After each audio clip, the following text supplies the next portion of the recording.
बिस्मिल्लाहिर्रहमानिर्रहीम। आज हम बात करेंगे पाकिस्तान में हुकूमत और सियासत की 1947 से लेकर 2020 तक। तो सबसे पहले हम बात करते हैं हमारे पहले वज़ीर आज़म की, जो पाकिस्तान के पहले वज़ीर आज़म थे, लियाकत अली ख़ान। आप 15 अगस्त 1947 से लेकर 16 अक्टूबर 1951 तक वज़ीर आज़म रहे। आपने 3 मई 1950 को अमेरिका का दौरा किया। 21 मार्च 1949 को करारदाद मकासिद जो थी आपने पेश की। बुनियादी असूलों की कमेटी जो थी 28 सितंबर 1950 को आपने उसकी बुनियाद रखी। उसके अलावा आपकी शहादत जो थी वो 16 अक्टूबर 1951 को हुई। 1942 में आपने अपनी सियासी ज़िंदगी का आगाज़ किया। 1926 में यूपी में मजलिस कानून साज के रुकन रहे। 1936 में आप मुस्लिम लीग के सेक्रेटरी जनरल बन गए। आपके दौर के अहम वाक़यात में 1950 में आपने भारत का दौरा किया। 18 अप्रैल 1950 में आपने भारत के साथ मुआहिदा तय पाया, जिसमें फसादात की रोकथाम, अपनियतों के तहफ़्फ़ुज़ की बात हुई। 3 मई 1950 को आपने अमेरिका का दौर किया सदर ट्रूमैन की दावत पर। उस टाइम पे आपको रशिया के भी सदर का बुलावा आया था, लेकिन आपने उनको मना कर दिया। उसके बाद 12 मार्च 1949 करारदाद मकासिद पेश की। बुनियादी असूलों की कमेटी जो थी 28 सितंबर 1950 को पेश की, उसकी बुरी रिपोर्ट पेश की। इसके चेयरमैन वज़ीर आज़म लियाकत अली ख़ान थे और ये 25 अरकान पर बुनियादी असूलों की कमेटी जो थी वो मौजूद थी। इसके अलावा आपकी शहादत जो है, आपको लियाकत बाग में जलसा आम में खिताब करते हुए 16 अक्टूबर 1951 को शहीद कर दिया गया। पाकिस्तान के दूसरे वज़ीर आज़म ख्वाजा नाज़मुद्दीन थे। आपका ताल्लुक़ मुस्लिम लीग नून से था। आप 19 अक्टूबर और बतौर गवर्नर जनरल आप 14 अक्टूबर 1948 से 17 अक्टूबर 1951 तक आप गवर्नर जनरल रहे। उसके बाद आपने वज़ीर आज़म जो थे, आप 19 अक्टूबर 1951 से 17 अप्रैल 1953 तक आपने वज़ीर आज़म बतौर काम किया। आपकी वजारत की बरतरफी जो थी 16 अप्रैल 1953 में आपको बरतरफ कर दिया गया। आप कायद आज़म के एक बात काबिल एतमाद साथी थे। आपने बुनियादी असूलों की कमेटी की हतमी रिपोर्ट जो थी वो आपने पेश की, और उसमें कुछ पॉइंट्स जो थे उसमें कि सदर मुसलमान हो उसकी मुद्दत 5 साल की होगी। उसके अलावा ईवान ज़ेरी में 400 अरकान, ईवान वाला में 120 अरकान आपने कहा। उसके अलावा मशरक़ी पाकिस्तान की बालादस्ती उसके और सुप्रीम कोर्ट की सबसे बड़ी अदालत, सरकारी ज़बान, ये ठीक है, आपने सरकारी ज़बान जो है वो उर्दू को करार दिया।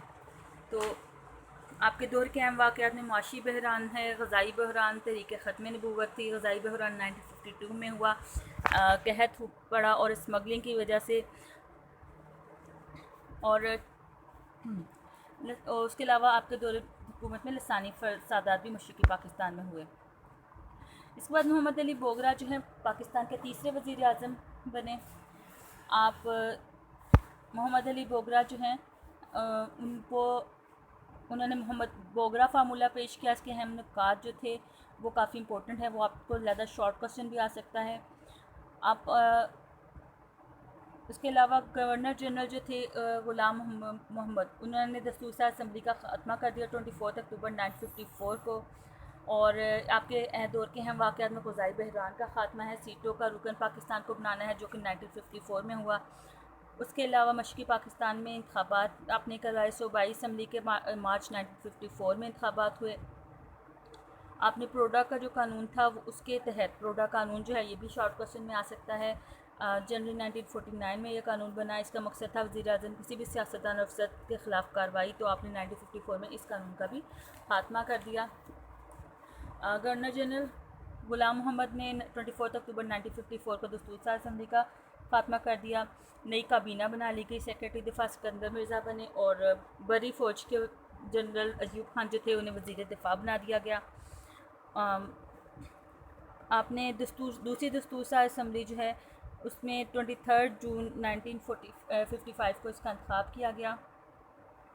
इसके बाद 11 अगस्त 1955 को उनकी हुकूमत ख़त्म हो गई। इसके बाद पाकिस्तान के चौथे वज़ीर आज़म हैं वो चौधरी मोहम्मद अली। आपका ताल्लुक़ भी मुस्लिम लीग से था। 11 अगस्त 1955 से लेकर 12 सितंबर 1950 तक आपने हुकूमत की। आपके दौर में वहदत यानी मगरबी पाकिस्तान को 1 यूनिट बना दिया गया, यानी मशरक़ी पाकिस्तान और मगरबी पाकिस्तान में 4 सूबे थे, तो मगरबी पाकिस्तान को एक 1 यूनिट बना दिया गया। उसके अलावा आइन की तश्कील जो है वो 23 मार्च 1956 को हुई। आइन की तश्कील के लिए 9 जनवरी 1956 को एक कमेटी तश्कील गई और 1956 का जो आइन है उसको 23 मार्च 1956 को राइज कर दिया गया। ठीक है, 14 अक्टूबर 1955 को मगरबी पाकिस्तान को 1 यूनिट बना दिया गया। हुसैन शहीद सहरवर्दी पाकिस्तान के 5वें वज़ीर आज़म, आपका ताल्लुक अवामी लीग से था। आप 5वें वज़ीर आज़म थे। 12 सितंबर 1956 से लेकर 18 अक्टूबर 1957 तक का आपका दौर हुकूमत है। करारदाद पाकिस्तान जो है वो उन्होंने पेश की। आप मुत्तहिदा बंगाल के वज़ीर आला थे, अवामी लीग के बानी थे। सिकंदर मिर्ज़ा की साजिशों से आप 18 अक्टूबर 1957 को आप बरतरफ कर दिया गया। इब्राहिम इस्माइल चंद्रेकर ये 6ठे वज़ीर आज़म थे, मुस्लिम लीग से इनका ताल्लुक़ था। 18 अक्टूबर 1957 से 16 दिसंबर 1957 तक आपका दौर हुकूमत है।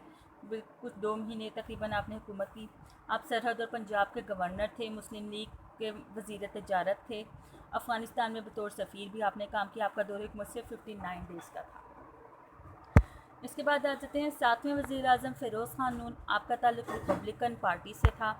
16 दिसंबर 1957 से 7 अक्टूबर 1958 तक आपका दौर हुकूमत है।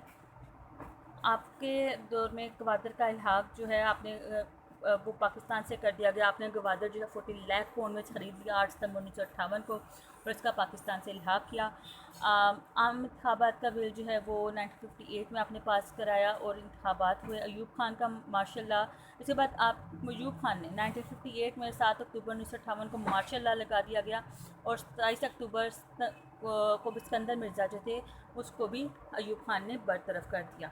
ठीक है, ये अयूब खान जो थे वो नेक्स्ट सदर थे और सिकंदर मिर्ज़ा भी सदर थे उनके दौरे हुकूमत में। हम सिर्फ वज़ीर आज़म की इस टाइम बात कर रहे हैं, सदर की बात नहीं कर रहे हैं। ठीक है, मलिक फ़िरोज़ ख़ान नून के बाद हम बात करेंगे नूरुल अमीन। 8वें वज़ीर आज़म थे हमारे नूरुल अमीन। मुस्लिम लीग से इनका ताल्लुक़ था और 7 दिसंबर 1971 से 30 दिसंबर 1971 तक आपका दौर हुकूमत है, जो कि सिर्फ कुछ दिन 13 दिन का था। इसके बाद जुल्फ़िकार अली भट्टो पीपल्स पार्टी से इनका ताल्लुक़ था। 14 अगस्त 1973 को से 5 जुलाई 1977 तक आप पीपल्स जुल्फ़िकार अली भट्टो की हुकूमत रही। आपका दौर हुकूमत 3 साल 10 महीने 21 दिन तकरीबन था। 1973 का कॉन्स्टिट्यूशन इनके दौरे हुकूमत का सबसे अहम वाक़या है कि 93 का कॉन्स्टिट्यूशन पास किया गया। उसके अलावा शिमला माहिदा 1971 में हुआ। 20 दिसंबर 1971 को जंगी कैदियों की रहाई के सिलसिले में इन्होंने कदम उठाया, जंगी कैदियों को रहा किया गया। तो इंडिया ने बहुत इस चीज़ को क्रिटिसाइज़ किया कि ये जो अब जब हम शिमला माहिदे की ख़िलाफ़ वर्जी की गई है और इस चीज़ को जो है वो शिमला माहिदे की ख़िलाफ़ वर्जी की गई है। उसके बाद फरवरी 1974 को आपने बांग्लादेश को तस्लीम किया। फिर दिल्ली माहिदा 18 अगस्त 1973 को हुआ और फरवरी 1974 में बांग्लादेश को तस्लीम करके आपने 195 कैदियों का रिहा किया। ठीक है, ये था जुल्फ़िकार अली भट्टो के दौरे हुकूमत के कुछ वाक़यात। आपके दौर में तहरीक निज़ाम मुस्तफ़ा भी चलाई गई। ठीक है, और इसके बाद मुज़ाकरात जो थे वो हुकूमत उसमें नाकाम हो गई। इसके बाद नेक्स्ट आता है मोहम्मद ख़ान जुनेजो का दौरे हुकूमत। ठीक है, वज़ीर आज़म ख़ान जुनेजो, इनका ताल्लुक़ भी मुस्लिम लीग से था। मोहम्मद ख़ान जुनेजो का ताल्लुक़ भी मुस्लिम लीग से था। आप 23 मार्च 1985 में आप वज़ीर आज़म बने और 1988 तक आप वज़ीर आज़म रहे। आपने सबसे अहम कदम आपका मार्शल लॉ का ख़ात्मा था। 30 दिसंबर 1985 को पार्लियामेंट के इजलास के दौरान फिर आपकी कोशिशों से सदर जनरल ज़ियाउल हक़ ने मार्शल लॉ उठाने का ऐलान किया। उसके अलावा जुनेजो सानिया ओजड़ी कैंप के वाक़े के बाद वज़ीर आज़म ने सख्त नोटिस लिया उस वाक़े का। ठीक है, और उसके बाद ज़ियाउल हक जो थे उनके दरमियान इख्तलाफात पैदा हो गए।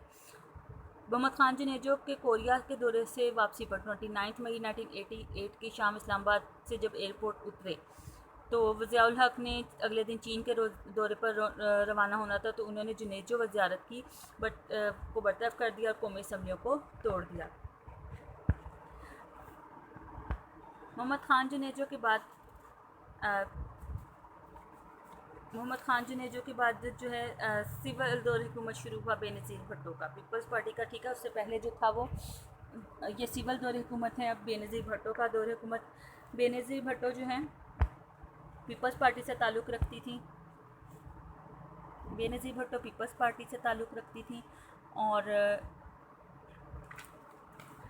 2 दिसंबर 1988 को आपने वज़ीर आज़म का उहदा हलफ़ उठाया उहदे का।